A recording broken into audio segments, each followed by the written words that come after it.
নমস্কার, আমি রত্না দেবনাথ, পানিহাটির বিধায়িকা। মেয়ের বিচারের লড়াই করতে করতে রাজনীতির কদর্য চেহারাটা আমি একটু হলেও চিনেছি। বিভিন্ন সময়ে আমার প্রতিবাদ আর অন্যায়ের সঙ্গে আপোষ না করার ভাষাকে দাবানোর জন্য অনেক অপপ্রচার আমি শুনেছি, সহ্য করেছি। আর আমার আরেকটা কোনো ছেলে মেয়ে নেই যার জন্য আমি বা আমার স্বামী অর্থলোভ করবে। আর একজন মা হয়ে অর্থলোভ আমার যদি থাকতো তাহলে আমার বিজেপির পতাকাই ধরতে হতো না। মমতা কোটি টাকা আমাকে অফার করেছিলেন, টুকরো টুকরো হতো না যদি ডাক্তার দেবনাথের মা লোভী হতো। আর অর্থলোভ থাকলে তো মেয়েকে ডাক্তারই পড়াতাম না।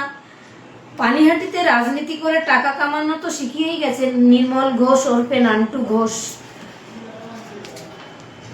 প্রমোটার টিঙ্কু আর টিএমসি কাউন্সিলর গ্রেপ্তার হওয়ার পর থানায় ছুটে গেছিল কে বলুন তো? তাদের ছাড়াতে, টাকার বদলে ক্রিমিনালদের বাঁচাতে। কেন বাঁচানো হবে ক্রিমিনালদের? আমি তো পানিহাটির মানুষের কাছে কথা দিয়েছি পানিহাটিতে নির্মল ঘোষের থ্রেড কালচার থেকে মুক্ত করব। তাহলে কারা বাঁচানোর চেষ্টা করছে? এই বাবলা ধর, রঞ্জিত ঘোষ, বিট্টু, এই নামগুলো এখনকার তোলাবাজদের নতুন ঠিকানা।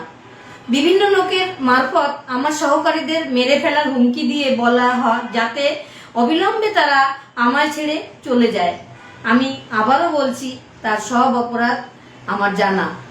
ভোটের আগে যাকে বাড়ি থেকে ডেকে রাজনৈতিকভাবে আমি আমার পাশে নেতা হতে দিয়েছি, সে আজ টাকার বিনিময়ে তৃণমূলের তোলাবাজদের আমার মেয়ের খুনের ঘটনার অন্যতম অভিযুক্ত সঞ্জীব মুখার্জি, নির্মল ঘোষ, সোমনাথ দে এদের রক্ষা করার ভূমিকায় আমাকে এবং আমার স্বামীকে কালিমালিপ্ত করতে ব্যস্ত। আমি শুধু মুখে বলছি না, প্রমাণ দিয়ে তাদের বিরুদ্ধে ব্যবস্থা নিতে আজ মুখ্যমন্ত্রীর সঙ্গেও কথা বলবো। পাশাপাশি শৃঙ্খলা রক্ষা কমিটিকে লিখিতভাবে ব্যবস্থা নিতে বলবো। দণ্ড মহোৎসব সুষ্ঠুভাবে পরিচালিত হবার পর যারা আমার স্বামীকে নিয়ে কুৎসা করছেন তারা ভুলবেন না যে অন্যায়ের বিরুদ্ধে আমার প্রতিবাদ কতটা তীব্র হতে পারে। আমার পরিবার বা আমার অফিসিয়াল কোনো কাজে নিযুক্ত ব্যক্তি কোনো অন্যায়ের সঙ্গে জড়িত নেই। আগামীতে হলেও আমি তাদের বিরুদ্ধে ব্যবস্থা নিতে দ্বিধা করব না। মন্দিরের অর্থ মন্দিরের উন্নয়নের জন্য ব্যবহার হবে, তাই আমি সিদ্ধান্ত নিয়েছি মন্দিরের টাকা সরকারি সংস্থার নজরদারিতে একটি ট্রাস্টে জমা রাখা হবে এবং পুরোহিত সেই ট্রাস্টের অংশ হবেন মাত্র। মন্দিরের পুরোহিতের গাত্রদাহের কারণ সে এবং তার তৃণমূলের বাবারা বিগত দিনের মতো আর টাকার ভাগ বসাতে পারছেও না। টাকার বাড়িতে আনার দাবি সর্বৈবই মিথ্যা। মন্দিরের টাকা লুটের স্বপ্নে যারা এত বড় মিথ্যের সাহস জুগিয়েছে তাদের স্বপ্নে জল ঢালতে আমি এসডিওকে জানিয়েছি মন্দিরের জন্য ট্রাস্ট গঠন করে মন্দির উন্নয়নের জন্য সব টাকা হিসেব করে ট্রাস্টে জমা পড়বে। লুটোত্রাস বন্ধ করতে কথার অপব্যাখ্যা করে আমার স্বামীকে জড়িয়ে ষড়যন্ত্র করেও ভয় দেখিয়ে আমাকে প্রতিবাদ থেকে সরানো যাবে না।